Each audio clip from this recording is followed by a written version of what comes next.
Greetings, welcome to our viewers out there.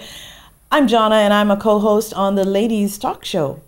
And today we're bringing you a brand new format called the Ladies One-on-One. We thank you for your support already, for your likes, your shares, and your subscriptions. And today on the Ladies One-on-One, we're going to share with you something that we're going to be doing as well, right along with the Ladies Talk Show. And it's a format in which one lady host engages in conversation with one guest about politics, about like social, religious, cultural issues, things of interest. Some of them will be experts in their field. Some of them will be activists about certain things they're passionate about. But we hope that you'll continue to follow us and to join us on these future episodes. Today, our topic is tax filing in 2019, what you need to know.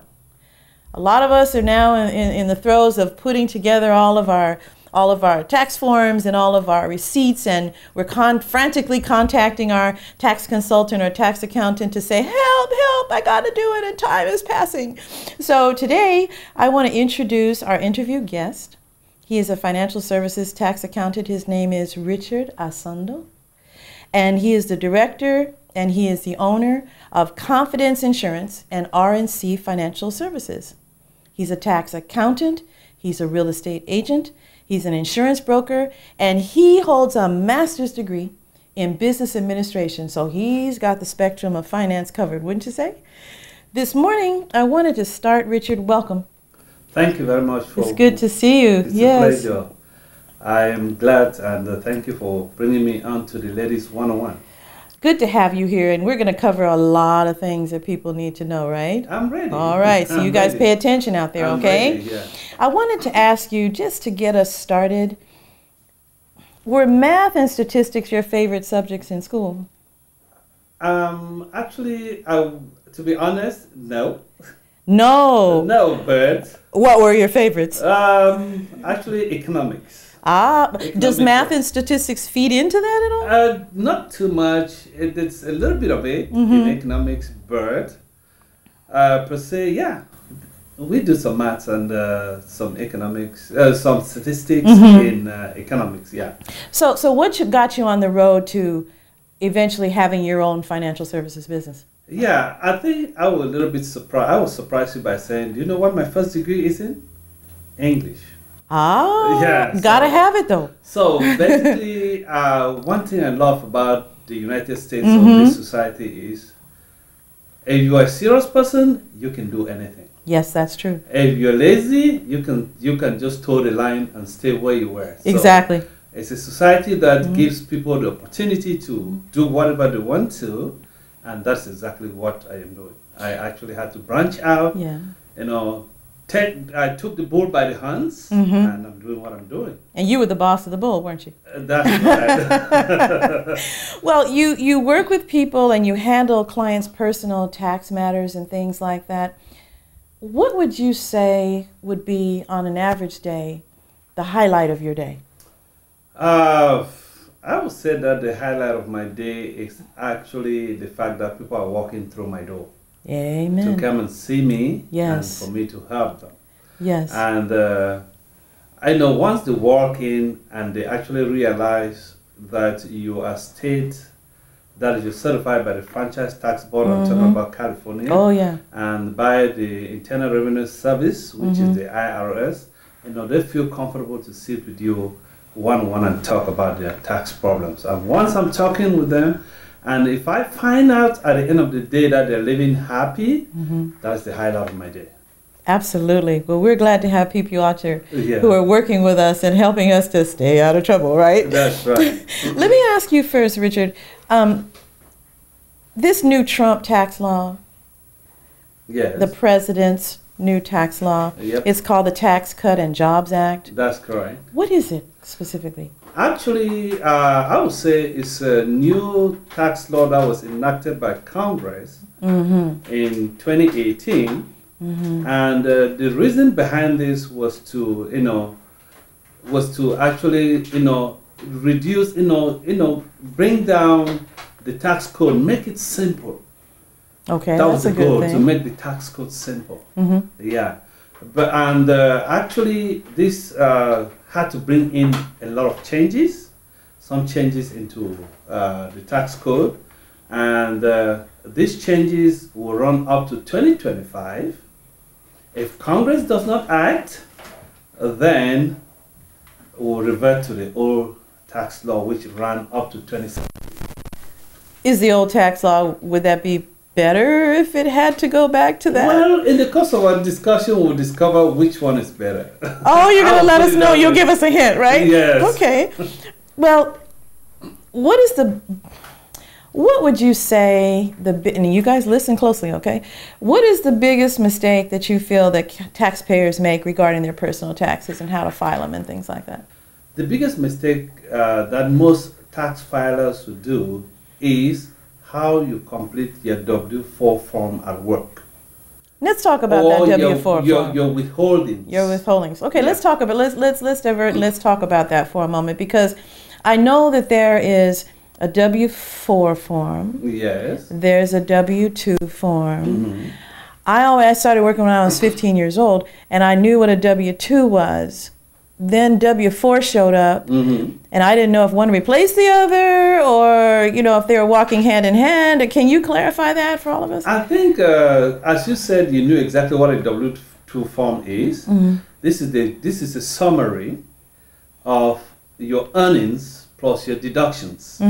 When we talk about deductions, the taxes that you paid, your Social Security that was deducted, your Medicare payments. That's a summary of everything that your employer gives to you at the end of the year, that, oh, here is a report card of your earnings and your deductions. So that's what you use to file with your tax form, with your 1040 or your, okay. That's correct. But a W-4 form is a form you complete at work to actually state clearly your filing status, who you are. Are you single? Are you married? Are you a domestic partner? No, you're living with that's exactly. Yeah. Are you a widower? So you state that on your W-4 form, and then how many dependents? How many people? How many withholdings do you want to? Okay, I am married and I have 2 kids. So actually, my total will be 3. Okay. For my withholdings. Right. Yeah. So basically, the W-4 form just tells the employer, this is me, and this is what I wanted to take out of my taxes. So when you're given a W-4 form at work, other than putting the obvious things down, name, address, social security number, is there anything in particular that you need to, as an employee, also pay attention to on that form? No, the employer does not actually bother much. It's you telling the employer what you want them to do. Okay. Yeah. Because if you tell the employer you have 4 kids, the employer is not going to tell you, bring all their birth certificates for them to verify to make sure I have 4 kids. No. Yes. You are telling the employer I have 4 kids, so my total withholdings plus myself the total will be 5. It would be 5. Yes, so. It would be 5. So the W-4 form tells the employer how to actually handle your deductions, or it gives the employer a picture of what they have to do in order to handle your tax deductions and everything. Yeah. So the 4 sets up the information that you get in the 2. Perfect. You just, got it. You're becoming an expert here, Dan. That's what they use to calculate W-2. That's so correct. Make sure you're specific and correct on W-4. That's correct. How now, filing statuses. Filing status, I always thought, was whether you're married or single, and also have something to do with what bracket you're in, Yes. or is that something unrelated? Actually, what actually puts you in a bracket is the income you make. And that's it? Yes, it's the income you make. 9,000, 20,000, because there are 7 tax brackets. You have the 10% tax bracket, you have the 12% tax bracket, you have the 22% tax bracket, you have the 24% tax bracket, 32, 35, and 37. We're talking here about individuals. We're not talking about corporations or businesses. These are the different tax brackets. And you fall into each tax bracket based on how your much income. Your income. Not your filing status. Ah, Yeah, okay. you can have a couple that is married filing joint, but they fall in the 9% tax bracket, which is in the 10% tax bracket, which is the lowest. Okay. Because they did not work. Probably they made just about 24,000 or 20,000 as a couple in the whole year. Yeah, then they'll fall in the lower bracket. And you can equally have a couple or married filing joint that came up with 400,000 as their income. They will fall probably in the 32 or 35% tax bracket. Now, when we're talking about filing status, under what circumstances can a married couple file as individuals? Actually, in the state of California, since let's talk about California. No, basically, by law, you're not supposed to file as individuals. You're not supposed to. If you're married, you're supposed to file as married filing joint. Yes. So now, if you get married on December 31st, but the whole other part of the year, you were single individuals, you still have to file as married, yes? No, you don't have to. Because you have not lived together for more than 7 months. So you have to live together for more than 7 months before you're considered, and that includes domestic partnership and all of those other kind of things. You must have lived together for more than at least 7 months plus. Yes, that is more than half of the year.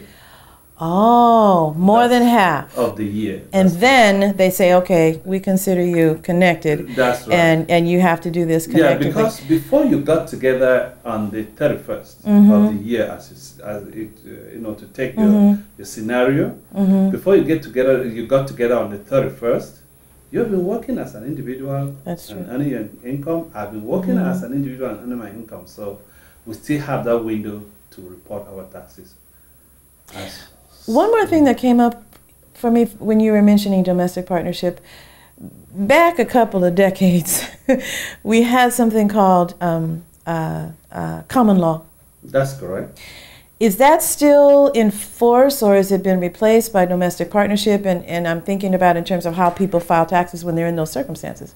Actually, no, it's still enforced. It's still enforced. Okay. Common law is still there, and domestic partnership is just an addition to that common law. And to be considered common law, it would be what, Richard? To be considered common law is just a question of both parties having that understanding and agreeing that they're together. Okay. That's it. And nothing that you have to prove with like papers or anything like that? No, basically you don't have any papers to prove, except in the case of an audit. Then that's when you then tell the auditor from the IRS that, oh no, sorry, this is what to prove. These are the, I have these papers to prove the fact that we have this common understanding and we're living together. That's it. Well, you know what? We are really, really getting some information today, and we're going to have to take a little break, but we will be right back. Stay where you are. Remember to like, share, and subscribe while we're on our commercial break, and we'll be joining you again in just a moment.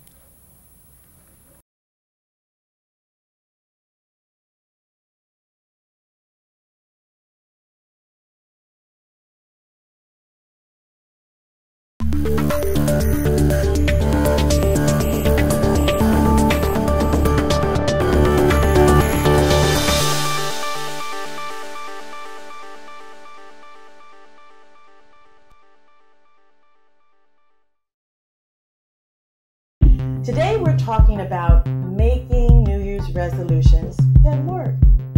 Not the kind that we make them, we might kind of write them down, but 2 or 3 months later we either forgot what they were, we just gave up, they didn't happen fast enough. But we know that New Year's resolutions are something that have become a tradition. And they're when we make promises or we kind of decide what we want the year to look like, what we'd like to achieve, what we might want to live like. Personal goals, professional goals, it doesn't matter. So today we're going to look at and examine some alternative ways that we can set those goals for ourselves with a better chance of making them stick. I'm guilty. Okay. I'm the one who has many resolutions that never came to pass. For one reason, I looked at them as a wish list and not a things to do list. I love the 30-day challenge. I love that. I'm like going to implement that. To get this done, you've got to be driven. I feel personally, New Year's resolution gives a lot of pressure. I'm going to say for my New Year's resolution, taking the year off. If you could share with us the difference between alternatives to fasting and the traditional fasting that we might be more familiar with. Fasting, a lot of people say fasting and praying.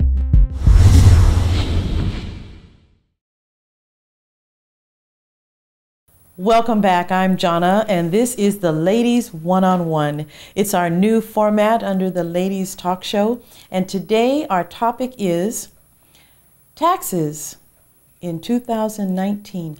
What you need to know. I hope you're paying attention. I hope you came back from the commercial break with a tablet and a pen, or turn on the voice recorder on your phone, because we're getting some very, very simple yet necessary information about what's going on with the tax law and what you need to know before April 15th. Our guest today is Richard Asondoh, and he is a financial consultant. He's a tax accountant. He is a well-rounded individual who knows all areas of finance and has his own financial services business. I wanted to go back to, Richard, the Tax Cut and Jobs Act. That's correct. Some people want to call it the new Trump tax law, but we'll call it by its official name. Oh, well, the Tax Cut and Jobs Act. They always give those names. They do. For example, the Affordable Care Act was called Obamacare. That's right. That's right. Whoever is there, they want to always tie that. Yes, yeah. Exactly. To who did it. That's right. Or who they want to blame for it, right? That's right. What would you like to share with our viewers about this new law that you feel it's most important that they need to know and understand? I think, that's quite a very broad question, but I will do my best. Absolutely. Just to talk about what concerns mostly individual taxes, which is what we're talking about today. So, actually, the first thing I might want to talk about is the standard deduction. Okay. Yeah, in the previous taxes, the standard deduction, let's say for an individual, was 6,500, but the Tax Cut and Jobs Act actually almost doubled that to 12,000. Okay. Yes. So that's an advantage now. That's a better thing for personal ones. It's kind of an advantage, and sometimes not an advantage. It just depends on your income. Ah, okay. And then for a married filing jointly, they actually were moved from 11,900 to 24,000. So now this standard deduction is a deduction you can take no matter what deductions you want to list individually. Okay. Yes, basically for our viewers' interest, standard deduction is the amount the government is telling you that you made this much in income. I want you to, first of all, take this portion away and report an income and report taxes on the rest. Oh. So that's what they call the standard deduction. Okay. So one of the major things that the Trump taxes, let me just go ahead. easy that way. One of the highest things that the Trump taxes did was the fact that the standard deduction almost doubled in all of the categories. Okay. That's we're talking about those who are filing single, those who are filing as head of household, because head of household moved from about 9,000 to 18,000. And then we talk about married filing joint, and then widower and the rest. So the standard deduction it did double. And then another major thing that I might want to make mention of is the fact that the child tax credit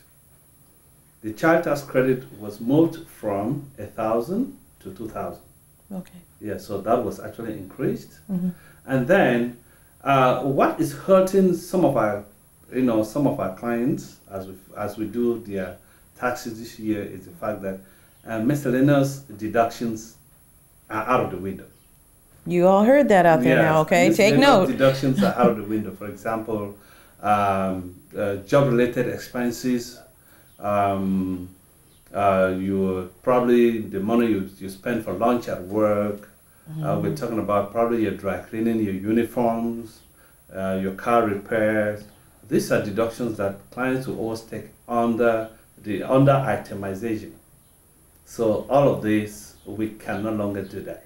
So what about union dues? All of that, no. None of that. No, none of that. Gone. Because all of that will fell under miscellaneous deductions. Right. Yeah, so all of that has been taken out. So the fact that the standard deduction has increased, Uh, is that in a way compensating for the fact that the Actually, miscellaneous is now yeah, gone? it compensates in a way. Yeah, Mm-hmm. it compensates in a way. But is it up to where every client is supposed to be? Questionable.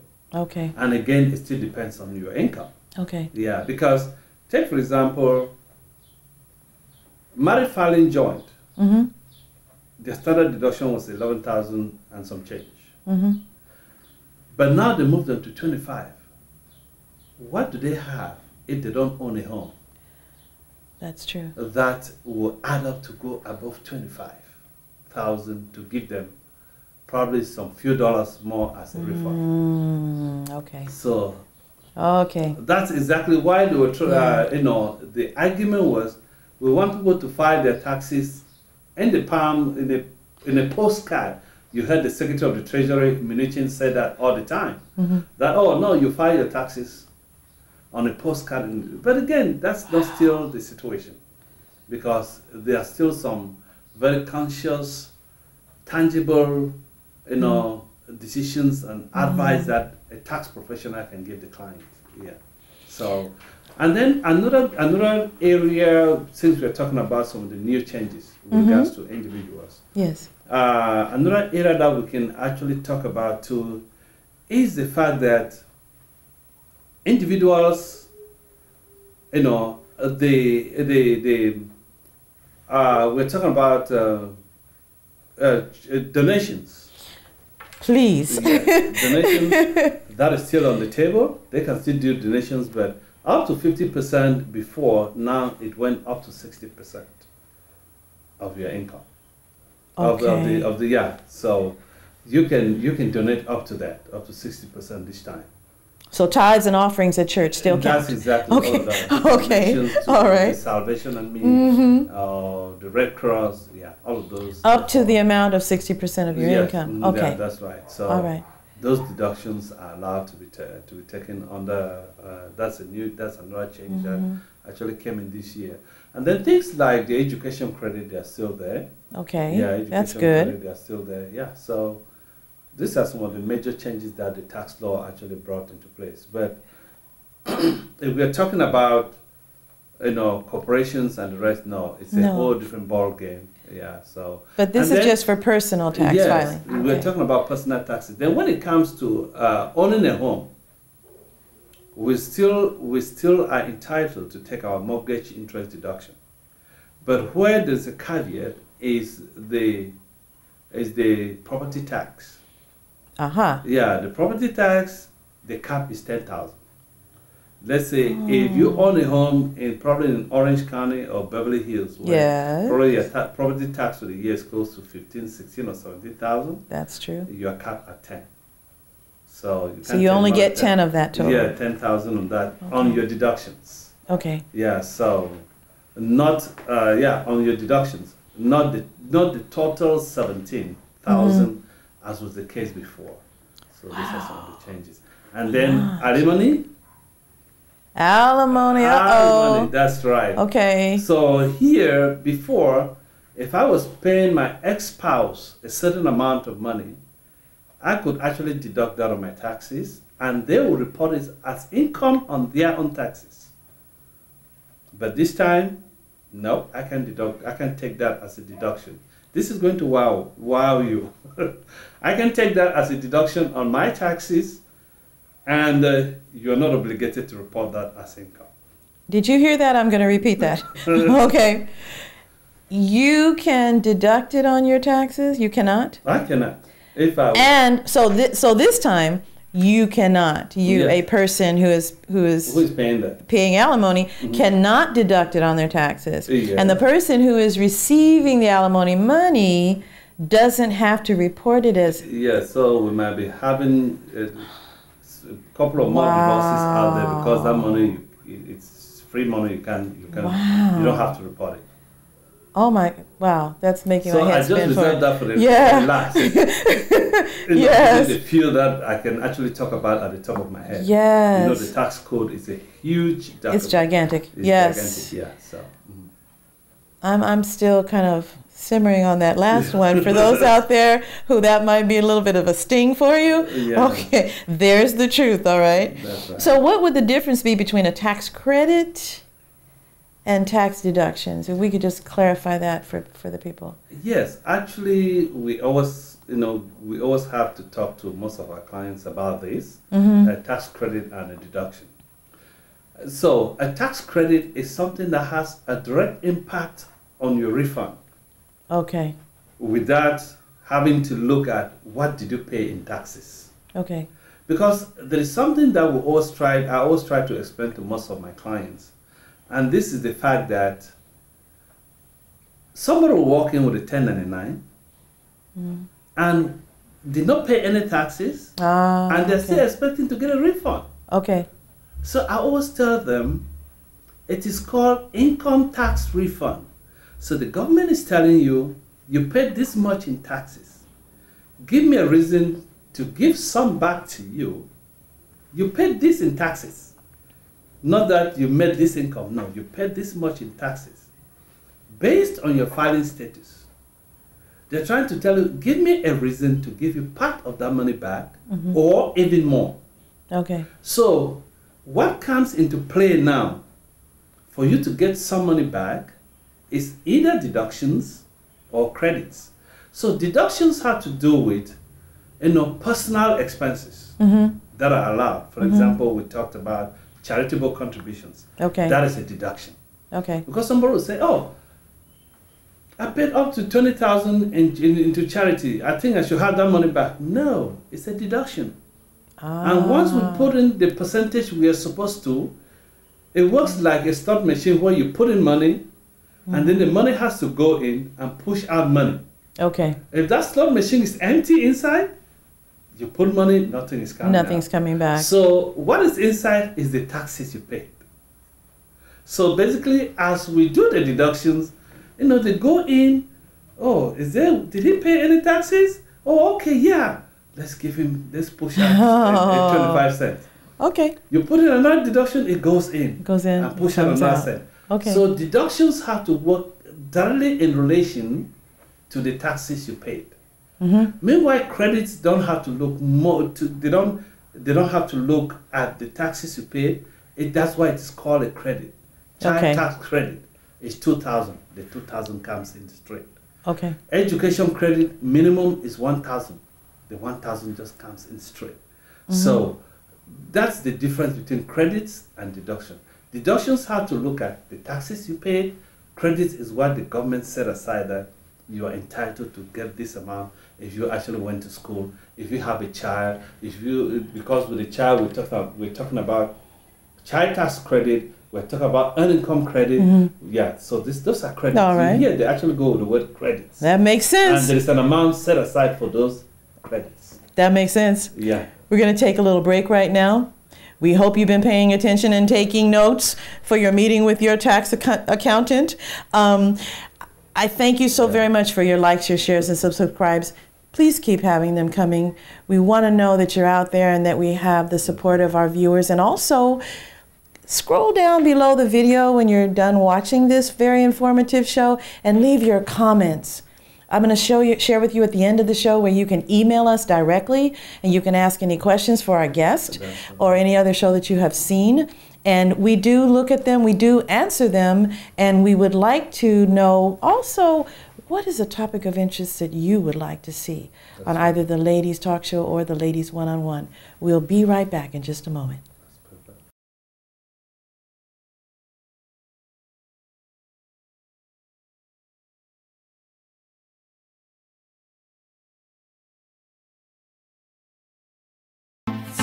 Welcome to our show, The Ladies. The goal of this talk show is to bring to light and discuss issues in the news from 4 different perspectives. We strive to create a consistent, high-quality show that relates, entertains, engages, and builds an honest, transparent relationship with our viewers. We hope that by watching this unique show, you feel uplifted, enlightened, encouraged, and entertained. Our mission is to use the airwaves to bring to life engaging topics, transform our viewers' lives, and bring a sense of fulfillment into every home. Thank you for watching The Ladies, and welcome to the family of 4 ladies with 4 different opinions.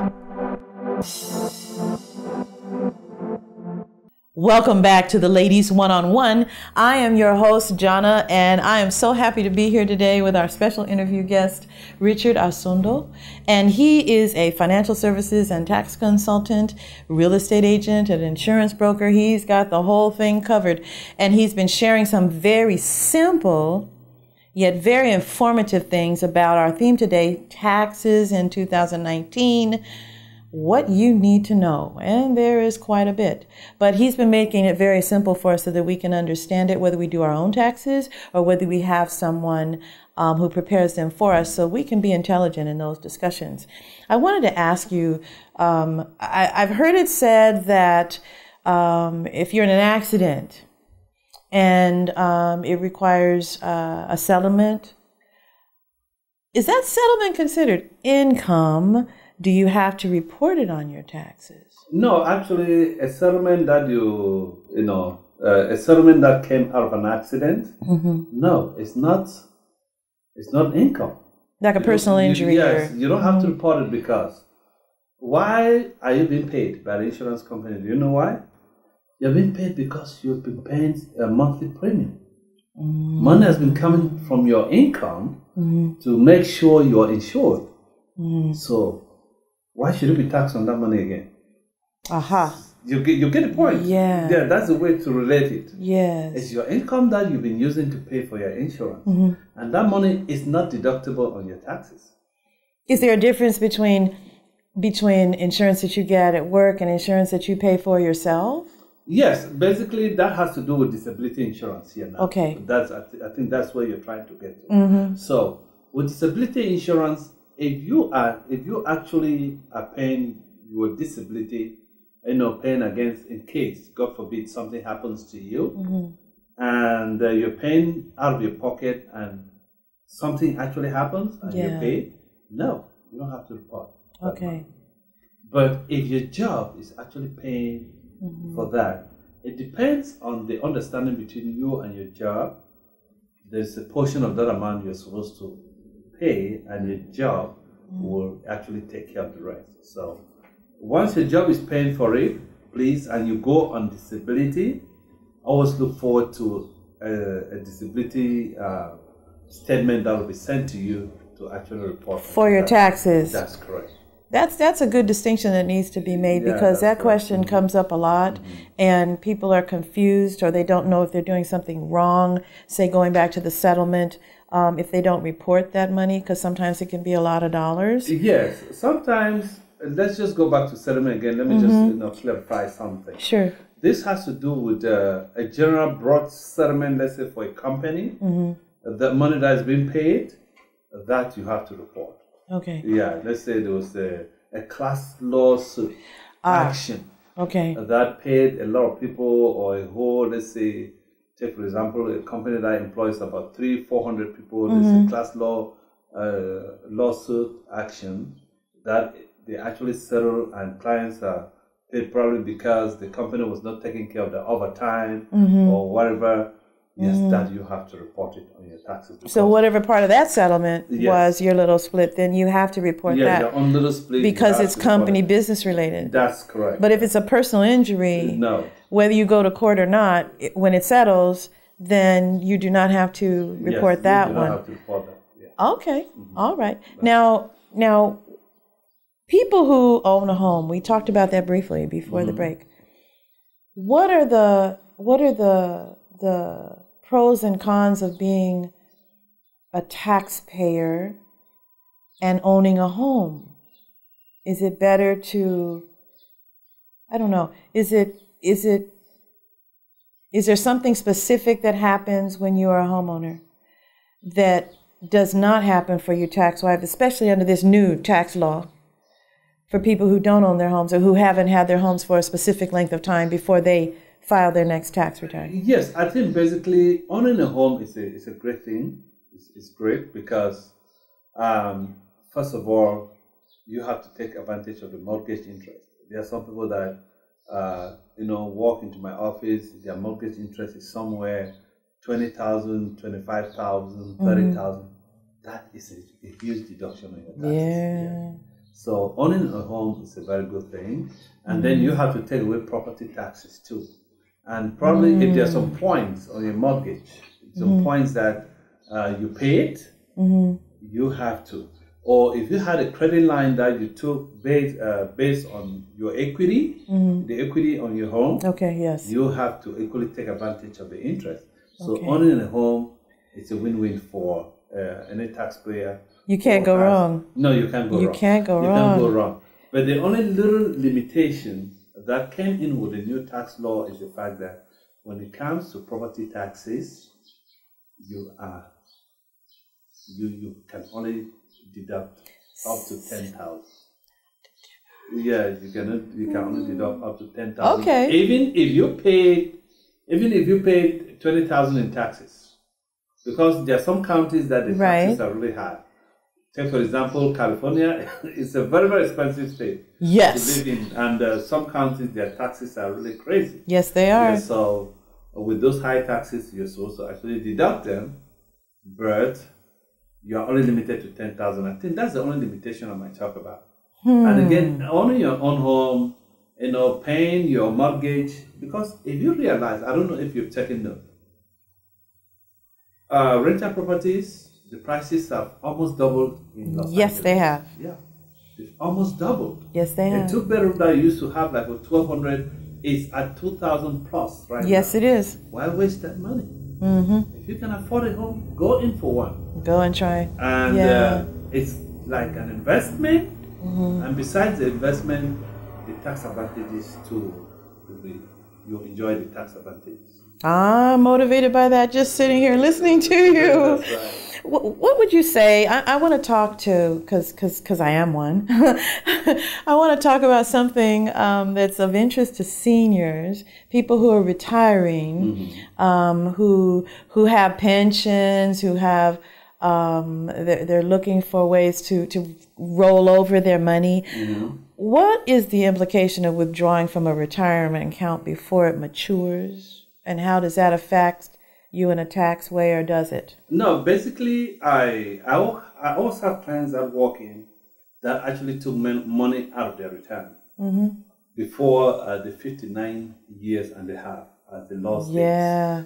So I always tell them, know that once you're doing that, you'll be charged a 10% tax penalty by the IRS. Because it's considered income at that point? Yes, it's considered income at that point. But if you pass the normal stated period, no, you don't have to. So my advice to most of my clients that probably for some reason or the other, they ran into some sort of a hardship, I always tell them, please just tell them, because that form is sent to you to fill out how much you want to take, and do you want taxes? Do you want to pay your taxes now, or they will defer? I also advise most clients just pay the taxes. Ask them, I need 20,000, take your taxes out of the 20. It makes it easy and simple for you. Yeah, so most often, just know that if you're trying to, get something out of your retirement before it matures, that 10% will slap your jaws. And if they decide to pay it back in a deferred kind of way, how is that done? What can they expect?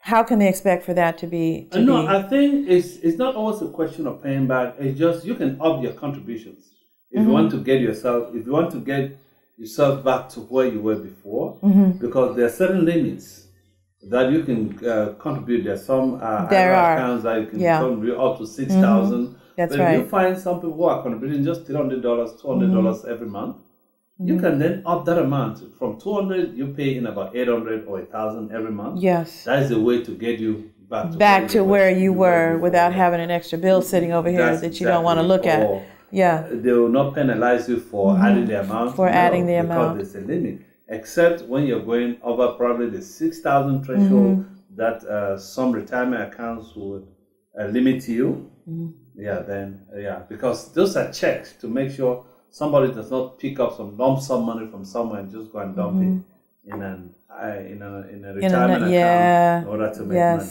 Yes. So, In terms of, the question people will ask, so I owe the IRS money, what do I do?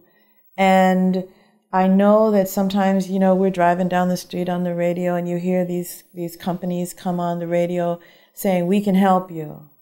And they have these cute little names with IRS in the name and, come to us and we can help you with your taxes and this and that and the other thing. I don't know if you recommend those avenues or those vehicles for people, but what would your advice to, even if the person's not a client, they just want to know, what do I do if I owe taxes? Well, thanks to the ladies, one-on-one, I'll give an advice on that. So, basically, there is something they always call offer and compromise. You've heard about that, right? Yeah, offer and compromise is you sit, you talk with the tax accountant, who will now then communicate with the IRS that, this person has this difficulty, that he was sick, just left the hospital, he's having a huge hospital bill for about 20,000. He will not be able to pay this 100,000 that he's owing you guys, but he or she is ready to pay 20,000 now. Please, can you accept and just help? Sometimes they will accept. And if you are owing the IRS, this is what I tell most of my clients. On the other side of the phone are human beings. They're not animals. Or it's not a cow with two hands that as soon as you call, they'll come at you. Right. Yes. That's true. The biggest mistake to make is to ignore the IRS. Don't ignore them. Truly. Talk to them. Yes. Talk to them. Call them. Tell them this is my situation. And this is what I'm able to offer. Based on that, you don't have problems. But once you ignore them, they're coming on you very, very hard. I use the word very, very hard. Oh, they do. Yeah, that's they do. True. So, my biggest advice here is that, no, if you talk to somebody who says, yes, they're ready to help you in terms of, let's say you're owing the IRS a lot of money, 40, 50, 60,000. If you talk to somebody who says he or she is willing to help you with an offer and compromise, actually, anybody who does that is certified, though. It's not just anybody who can do it. Most tax preparers that you see out there don't do offer and compromise. That's true. You have to take that special class to be certified for that. Okay. And to be given that a window to call the IRS anytime and quarrel and argue with them that, no, this is the situation of my client. And again, even if you owe the IRS, there's this caveat. The caveat is this. For your offer or for the offer and compromise to be accepted, again, it still goes back or boils on your income. You're owing the IRS 80,000 and you're making 400,000. And they look at your bills, everything is comfortable. No, you're paying your 80,000. Okay. But if you're owing 400,000 or you're owing 40,000 and your income is 100,000 a year and you have your mortgage to pay, you have your kids who are in college, you have this car loan, you have your education. So everything just boils down to looking at your expenditures versus your income. And then that's when the IRS will say, no, this person is in real difficulty. Let's try to help the person. Then that's when they'll say, okay, Mr. Johnson, you're owing us 40,000. Looking at your financial situation. So just call them up. Yes. And just say, this is me and this is real and this is what I'm going through and I need your help and whatever we agree to, I will do my best to do that and to keep my agreement, right? Yes. And one thing I just want to add very quick is that on the other side of the phone, there are some angels. Yes, there are. There are some angels that you talk to. That's if you right. talk to Mr. A and you don't get a satisfactory answer, just drop the phone, call again. You might get B. And B would be better. better. It will not go back to A. Right. Because they're different reps, right? Yes. It might go to B or C or D. Who will now then say, no, I want to actually look into this situation before I see or I notice that you're stressed out, so I want to help you. And on that note of very sound advice, I want to thank you for joining us today for the Ladies One-on-One with our special interview guest, Mr. Richard Asondoh. He is a financial services and tax accountant. And you take some notes. If you have any comments or questions for him, please scroll down below the video, leave your comments. And also, you can email us directly. And that email is all lowercase letters, the, THE, decimal point, ladies, decimal point, show with the number 3 at gmail.com. Thank you for joining us. We hope to see you again soon. Yeah, and basically, if they put any comment or anything, I know the ladies will get to me that. Oh, yes, we will. Yes, we will. That's right. Join us again for the Ladies One-on-One and the Ladies Talk Show as well, and make it a great day.